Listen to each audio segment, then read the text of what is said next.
नमस्कार दोस्तों। सामयिकी के 10 अगस्त के अंक में आपका स्वागत है। आशा है आप सब सुरक्षित होंगे। शुरुआत करते हैं पहली खबर से। पहली खबर है एक्टर जॉनी डेप के बारे में। हमारे कैप्टन जैक स्पैरो, इन्हें लाइफ टाइम अचीवमेंट अवार्ड मिलने जा रहा है। तो जॉनी डेप को सैन सेबेस्टियन फिल्म समारोह में लाइफ टाइम अचीवमेंट पुरस्कार मिलेगा। इन्हें 22 दिसंबर 2021 को फेस्टिवल के 69वें संस्करण में डोनोस्टिया पुरस्कार दिया जाएगा। अगली खबर है दक्षिण अफ्रीका से। दक्षिण अफ्रीका ने एआई आर्टिफिशियल इंटेलिजेंस प्रणाली को एक पेटेंट प्रदान किया है। तो खबर है कि दुनिया में सबसे पहले दक्षिण अफ्रीका ने फ्रैक्टल ज्यामिति पर आधारित खाद्य कंटेनर से संबंधित पेटेंट प्रदान किया है। जो शब्द फ्रैक्टल है, इसका मतलब होता है एक ऐसी आकृति जिसकी जो उत्पत्ति है, जिसका अंत नहीं होता, और ये कंटिन्यूअस बनती जाती है और अनंत तक बन सकती है। ऐसे एक संरचना को हम फ्रैक्टल कहते हैं। अगली खबर है गुजरात से। सूचना है कि गुजरात सरकार खोलेगी 5 मेडिकल कॉलेजेस। तो गुजरात सरकार ने जो है राज्य के आदिवासी क्षेत्रों में 5 नए मेडिकल कॉलेज खोलने को मंजूरी दे दी है। और यह कॉलेज सरकार अगले 5 वर्षों के दौरान आदिवासियों के कल्याण हेतु जो योजना चल रही है, जिसका नाम है वन बंधु कल्याण योजना 2, इसके तहत 1 लाख करोड़ रुपए खर्च करेगी। अगली खबर है हमारे जो स्वर्ण पदक विजेता हैं जेवलिन थ्रो में नीरज चोपड़ा जी, आरबीआई के साथ एक अनुबंध हुआ है इनका। तो वो क्या है जान लेते हैं। तो भारतीय रिजर्व बैंक आरबीआई ने लोगों को डिजिटल बैंकिंग और धोखाधड़ी के खिलाफ आगाह करने हेतु एक जन जागरूकता अभियान शुरू किया है। और इस अभियान के लिए आरबीआई ने ओलंपिक स्वर्ण पदक विजेता नीरज चोपड़ा जी को अनुबंधित किया है। और इस केंद्रीय बैंक ने लोगों से थोड़ा सतर्क रहने के लिए कहा है, क्योंकि ऐसा करने से उन्हें काफी परेशानियों से बचाया जा सकता है, जो साइबर फ्रॉड और ऐसी चीजें होती हैं। अगला समाचार है कि राजकुमार राव बने हैं कैसीफाई के ब्रांड एम्बेसडर। तो कैसीफाई ने राजकुमार राव को अपना पहला ब्रांड एम्बेसडर नियुक्त किया है। तो कैसीफाई है क्या? तो कैसीफाई एक री कॉमर्स मार्केट प्लेस है। री कॉमर्स का मतलब है, री का मतलब होता है पुनः, यानी किसी ये सेकेंड हैंड चीजें जो बेचते हैं तो उन्हें री कॉमर्स मार्केट प्लेस कह सकते हैं। आपका OLX हो गया, इसका एक अच्छा उदाहरण है। लेकिन OLX में हर तरह की चीजें, लेकिन कैसीफाई एक स्पेसिफाइड इलेक्ट्रॉनिक्स गैजेट ही बेचता है, फोन, इलेक्ट्रॉनिक गैजेट, लैपटॉप। तो ये एक री कॉमर्स मार्केट प्लेस है जो इस्तेमाल किए गए स्मार्टफोन हैं, इलेक्ट्रॉनिक गैजेट हैं, इनको बेचता भी है, खरीदता भी है। तो अभिनेता राजकुमार राव ने कंपनी के साथ एक बहुवर्षीय अनुबंध पर हस्ताक्षर किए हैं। और विशेष रूप से स्मार्टफोन बाईबैक श्रेणी के लिए इन्होंने अभियान और इसके प्रचार की गतिविधियों के माध्यम से डिजिटल मीडिया प्लेटफॉर्म पर ये प्रचार करेंगे कैसीफाई का। अगली खबर है असम विधानसभा से। तो असम विधानसभा ने एक विधेयक पारित किया है जो सरकार को राज्य के GSDP, जिसका फुल फॉर्म है gross state domestic product, GSDP यानी सकल राज्य घरेलू उत्पाद है, उसके 0.50% यानी आधा प्रतिशत तक उधार लेने की सीमा बढ़ाने में सक्षम करेगा। अगली खबर है दिल्ली से कि एक पर्यटकों के लिए दिल्ली सरकार एक ऐप विकसित कर रही है। यह ऐप एक ऑनलाइन मंच होगा जिसमें पर्यटन स्थलों के साथ उनका जो है संक्षिप्त इतिहास हो गया, लोकप्रिय स्थानीय व्यंजन हो गए, वहाँ के जो लोकल बाजार हैं उनकी जानकारी हो गई, और राष्ट्रीय राजधानी दिल्ली के जो हेरिटेज वॉक हैं उनकी जानकारी, ये सब उस ऐप में उपलब्ध होगा। और इस ऐप की जो चालू होने की संभावना सितंबर 2021 बताई है सरकार ने। तो अगली खबर है कि भारतीय रेलवे ने रेल मदद की शुरुआत की है। तो यह क्या है? तो भारतीय रेलवे ने एक एकीकृत वन स्टॉप समाधान रेल मदद अभियान शुरू किया है। इसके साथ रेलवे ने शिकायतों के लिए कई मौजूदा हेल्पलाइनों को एक ही मंच में विलय कर दिया है। और ये हेल्पलाइन है क्या? तो इसका नंबर है 139 तो रेलवे ऐसा कहता है कि शिकायतों के शीघ्र समाधान हेतु यात्रा के दौरान web, app, SMS, social media और हेल्पलाइन नंबर 139 इनके माध्यम से रेल मदद तक पहुंचा जा सकता है। अगली खबर है विश्व जैव ईंधन दिवस के बारे में, जो कि 10 अगस्त यानी आज मनाया जा रहा है। प्रत्येक वर्ष 10 अगस्त को विश्व जैव ईंधन दिवस के रूप में मनाया जाता है और यह दिन पारंपरिक जीवाश्म ईंधन के विकल्पों और जैव ईंधन क्षेत्र के संवर्धन हेतु सरकार के प्रयासों के बारे में जागरूकता बढ़ाने के लिए मनाया जाता है। मनाया क्यों जाता है यह दिवस? तो हमारे जो डीजल इंजन के आविष्कारक हैं रुडोल्फ डीजल, इनके सम्मान में यह दिवस मनाया जाता है। और जो 2021 इस वर्ष की जो थीम है, जो विषय है इस दिवस का, विश्व जैव ईंधन दिवस की 2021 की जो थीम है वो है बेहतर पर्यावरण के लिए जैव ईंधन को बढ़ावा देना। अगली खबर है क्रिप्टो करेंसी के बारे में, क्रिप्टो जगत से। भारत का जो पहला क्रिप्टो यूनिकॉर्न है कॉइन DCX बन गया है। तो जो कॉइन DCX है भारत के शीर्ष 4 क्रिप्टो एक्सचेंजों में शुमार है। अगर अन्य की बात करें तो अन्य जो 3 हैं, तो पहला है WazirX, दूसरा है कॉइन स्विच कुबेर और तीसरा है जेब पे ZEB पे और चौथा हो गया ये कॉइन DCX। लेकिन ये भारत का पहला क्रिप्टो यूनिकॉर्न बना है कॉइन DCX, बस इतना आपको याद रखना है। अगली खबर है तेलंगाना से। तो तेलंगाना उच्च न्यायालय के न्यायाधीश न्यायमूर्ति श्री P केशव राव जी का निधन हो गया है। वह 21 सितंबर 2017 से तेलंगाना उच्च न्यायालय के न्यायाधीश के रूप में कार्यरत थे। 1 जनवरी 2019 से उच्च न्यायालय के द्विभाज्य के बाद वह तेलंगाना उच्च न्यायालय के न्यायाधीश के रूप में बने रहे। अगली खबर है तमिलनाडु से कि तमिलनाडु के वित्त मंत्री ने एक श्वेत पत्र जारी किया है। इसमें कहा गया है कि तमिलनाडु के वित्त मंत्री जो हैं उन्होंने PTR, उनका नाम है PTR पलानीवेल त्यागराज, इन्होंने जानकारी दी है कि राज्य पर 5.7 लाख करोड़ रुपए का कर्ज है और उन्होंने 9 अगस्त 2021 को चेन्नई में राज्य के वित्त पर एक श्वेत पत्र जारी किया था। अगर हम श्वेत पत्र के बारे में जानें तो श्वेत पत्र होता क्या है?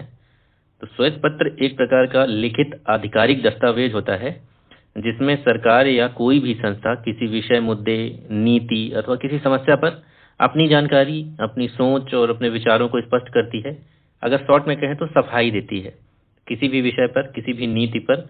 जब कोई भी संस्था अपनी सफाई देती है, अपनी बात रखती है, अपना पक्ष रखती है, उसको श्वेत पत्र बोलते हैं, उस आधिकारिक दस्तावेज को। तो श्वेत पत्र एक तरह से एक विषय से जुड़ी सभी प्रकार की जानकारियों का उसमें जो है समावेश होता है। और श्वेत पत्र जो शब्द है, अगर इसके इतिहास पर जाएं तो इस शब्द की शुरुआत ब्रिटेन में हुई है। और अगर पहले श्वेत पत्र की बात करें तो सन 1922 में चर्चिल व्हाइट पेपर संभवतः पहला श्वेत पत्र था। अगली खबर है केंद्रीय विश्वविद्यालय विधेयक से संबंध में। तो संसद ने हाल ही में केंद्रीय विश्वविद्यालय संशोधन विधेयक 2021 को पारित कर दिया है। यह विधेयक केंद्र शासित प्रदेश के लोगों के लिए उच्च शिक्षा और अनुसंधान की पहुंच और गुणवत्ता में वृद्धि सुनिश्चित करने हेतु लद्दाख में एक नया केंद्रीय विश्वविद्यालय स्थापित करने का प्रयास करता है। और इस नए विश्वविद्यालय का नाम सिंधु केंद्रीय विश्वविद्यालय होगा। याद रखिएगा आप विद्यालय का नाम और जो विधेयक है उसका नाम, तो केंद्रीय विश्वविद्यालय संशोधन विधेयक 2021।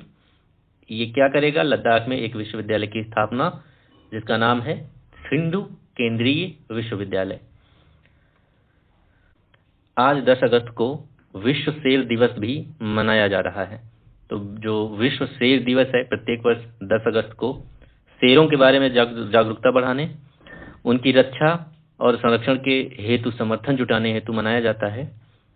और जो भारतीय राजसी एशियाई शेरों का घर है, जो भारत जो है राजसी एशियाई शेरों का घर है, जो शासन गिर राष्ट्रीय उद्यान के संरक्षित क्षेत्र में निवास करते हैं। और ये गिर राष्ट्रीय उद्यान गुजरात में है। अगर पहला विश्व शेर दिवस कब मनाया गया था पूछा जाए तो 2013 में। अगली खबर है अंतरिक्ष वर्ल्ड से। तो ये खबर है कि 12 अगस्त को EOS 3 लॉन्च किया जाएगा। EOS का फुल फॉर्म है अर्थ ऑब्जर्वेशन सैटेलाइट। तो यह अर्थ ऑब्जर्वेशन सैटेलाइट 3, इसको 12 अगस्त 2021 को लॉन्च किया जाना है। और GSLV F10 सतीश धवन अंतरिक्ष केंद्र से इस EOS 3 को लॉन्च करने के लिए एकदम तैयार है GSLV F10, और उपग्रह को जियो सिंक्रोनस ट्रांसफर ऑर्बिट में स्थापित करेगा हमारा GSLV F10। इस उपग्रह को लॉन्च करने का जो उद्देश्य है, यह जो काम करेगा वो है, इसका प्राथमिक उद्देश्य है खनिज विज्ञान, आपदा चेतावनी, बादल गुण, बर्फ और हिमनद पर निगरानी और समुद्र विज्ञान के लिए वर्णक्रमीय हस्ताक्षर प्राप्त करना। अगली खबर है राजस्थान के जो मुख्यमंत्री हैं अशोक गहलोत जी, इन्होंने स्वतंत्रता सेनानियों के डिजिटल मोनोग्राफ का अनावरण किया है और इसे मोबाइल फ़ोन पर भी डाउनलोड किया जा सकता है। और जो मोनोग्राफ है वो राजस्थान हिंदी ग्रंथ अकादमी द्वारा तैयार किए गए हैं। तो अगली खबर है कि सुधा मूर्ति लेखिका हैं, इनकी नई पुस्तक है how the earth got its beauty. ये अभी जो है इनका अनावरण हुआ है। तो ये बच्चों में काफ़ी लोकप्रिय लेखिका हैं और पृथ्वी के बारे में असाधारण कहानियों पर एक शुरुआती गाइड इस पुस्तक को कह सकते हैं। और इस पुस्तक में भारत के कुछ बेहतरीन कहानीकारों की कृतियों को जो उभरते हुए पाठक हैं उनके लिए सुंदर और सचित्र संस्करणों में पेश करने का प्रयास लेखिका ने किया है। तो लेखिका हैं सुधा मूर्ति, इनकी पुस्तक का नाम है how the earth got its beauty. इसी क्रम में दूसरी पुस्तक का विमोचन भी हुआ है। लेखक हैं पवन के वर्मा जी, और ये एक पूर्व राजनयिक हैं और इनकी पुस्तक का नाम है the great Hindu civilization, achievement, neglect, bias and the way forward. काफ़ी लंबा टाइटल है, मैं रिपीट कर रहा हूँ फिर से। पुस्तक का नाम है the great Hindu civilization, achievement, neglect, bias and the way forward. तो इसका विमोचन 9 अगस्त 21 को किया गया है और ये पूर्व राजनयिक पवन के वर्मा इसके लेखक हैं, जैसा बताया। अगली खबर है नागालैंड से। नागालैंड ने वन धन विकास योजना VDVY में 7 राष्ट्रीय पुरस्कार जीत लिए हैं। तो नागालैंड में ने जो है विभिन्न श्रेणियों में अनुकरणीय प्रदर्शन के लिए जो है वन धन विकास योजना और न्यूनतम समर्थन मूल्य यानी MSP योजनाओं में 7 प्रतिष्ठित राष्ट्रीय पुरस्कार प्राप्त किए हैं। अगली खबर है कि प्रधानमंत्री नरेंद्र मोदी जी ने NMEO-OP की घोषणा की है।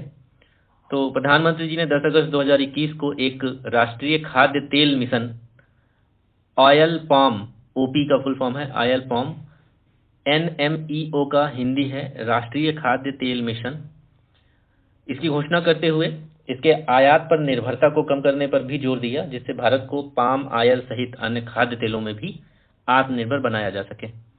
अगली खबर है ईरान से कि ईरान के पहले उपराष्ट्रपति बने हैं मो खबर जी। तो ईरान के नए राष्ट्रपति जो इब्राहिम राइसी हैं, इन्होंने मोहम्मद मो खबर को पहले उपराष्ट्रपति के रूप में नामित किया है। अगली खबर है कि इंटरनेट गवर्नेंस फोरम की मेजबानी भारत करने वाला है। तो भारत इंटरनेट गवर्नेंस फोरम 2021 के शुभारंभ की घोषणा 9 अगस्त 2021 को की गई थी। यह 20 अक्टूबर 2021 से शुरू होगा, जो कि 3 दिवसीय आयोजन होगा। और इस साल के इस बैठक की जो विषय वस्तु है वो है डिजिटल इंडिया के लिए समावेशी इंटरनेट। अगली खबर है संयुक्त राष्ट्र की एक जलवायु पर रिपोर्ट को लेकर। तो जलवायु पर संयुक्त राष्ट्र की रिपोर्ट में चेतावनी दी गई है कि ग्लोबल वार्मिंग 2030 के आसपास 1.5 डिग्री सेल्सियस तक पहुंचने की अपनी राह पर है। Inter governmental panel on climate change IPCC ने कहा है कि अगर जीवाश्म ईंधन को आक्रामक रूप से हटा दिया गया तो भी 1.5 डिग्री सेल्सियस वार्मिंग सीमा 2050 तक पार हो जाएगी।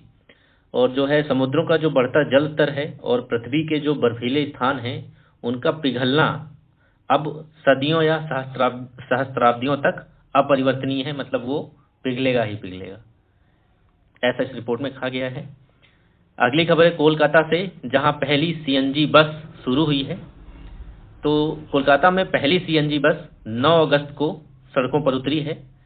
फिलहाल केवल 2 सीएनजी बसें परीक्षण के आधार पर चलाई जाएंगी और यदि परिचालन रूप से व्यवहार ये पाई गई तो इनका विस्तार भी किया जाएगा। और जो दोनों बसों को डीजल से परिवर्तित किया गया है और पश्चिम बंगाल परिवहन निगम द्वारा इनको चलाया जाएगा। और जो पश्चिम बंगाल परिवहन निगम है इनके पूरे स्टॉक में बेड़े में 1000 बसें हैं और 1000 में से 80 इलेक्ट्रिक बसें हैं इसमें। अगली खबर है कि भारत के वैज्ञानिकों ने विकसित किया है कार्बन से बना हुआ एक कागज, पेपर। तो भारतीय वैज्ञानिकों ने कार्बन यानी ग्राफीन ऑक्साइड से बना एक मिश्रित कागज विकसित किया है जो परिरक्षकों से भरा हुआ है। परिरक्षक यानी जिसे सेल्फ लाइफ को बढ़ाने में मदद करने के लिए फलों के रैपर के रूप में इस्तेमाल किया जा सकता है। तो इसको बनाया किसने है? तो institute of nano science and technology Mohali, यहाँ के शोधकर्ताओं की एक टीम ने इसे विकसित किया है। और रैपर जरूरत पड़ने पर ही प्रिजर्वेटिव को रिलीज करता है और इसका दोबारा से उपयोग भी किया जाता है, यानी ये रीयूजेबल भी होगा। अगली खबर है कि एक रिपोर्ट है कि 2021 की पहली छमाही में जो साइबर अटैक हैं वो बढ़े हैं। एक फर्म है, साइबर सुरक्षा फर्म है चेक पॉइंट, इन्होंने एक रिपोर्ट दी है और जिसके अनुसार ये इन्होंने कहा है कि पिछले वर्ष की समान अवधि की तुलना में, यानी इसी समय जुलाई अगस्त में 2021 की पहली छमाही, यानी पहली छमाही जनवरी से लेकर जून तक, पहली छमाही के दौरान दुनिया भर के संगठनों पर साइबर हमलों में 29% वृद्धि हुई है। अगली खबर एक निधन की है। तो कमोडोर कासरगोड राव, इनका निधन हो गया है। इन्होंने 1971 के युद्ध में नायक और महावीर चक्र प्राप्त किया था। इनका पूरा नाम है कमोडोर कासरगोड पटनाशेट्टी गोपाल राव। इनका अगस्त 2021 में निधन हो गया है। अगली खबर है कि प्रधानमंत्री मोदी ने यूएनएससी की ओपन डिबेट बैठक की अध्यक्षता की है। ये बैठक 9 अगस्त 2021 को संयुक्त राष्ट्र सुरक्षा परिषद द्वारा आयोजित की गई थी। यह एक ओपन डिबेट थी। इस दौरान प्रधानमंत्री नरेंद्र मोदी जी ने इसमें समुद्री सुरक्षा बढ़ाने के लिए 5 बुनियादी सिद्धांतों का प्रस्ताव रखा है। उन्होंने enhancing maritime security a case for international cooperation पर एक उच्च स्तरीय बहस की अध्यक्षता की। यह विषय था, बहस का विषय क्या था? Enhancing maritime security a case for international cooperation. और पहली बार समुद्री सुरक्षा पर एक विशेष एजेंडा आइटम के रूप में भी समग्र रूप से चर्चा की गई है। तो दोस्तों ये थे आज के लिए करंट अफेयर्स। आशा है आप इनको सुनते होंगे। अपने सुझाव कमेंट्स में ज़रूर दें। चैनल से जुड़े रहें, इसको शेयर करें, पढ़ते रहें। धन्यवाद। आपका दिन शुभ हो।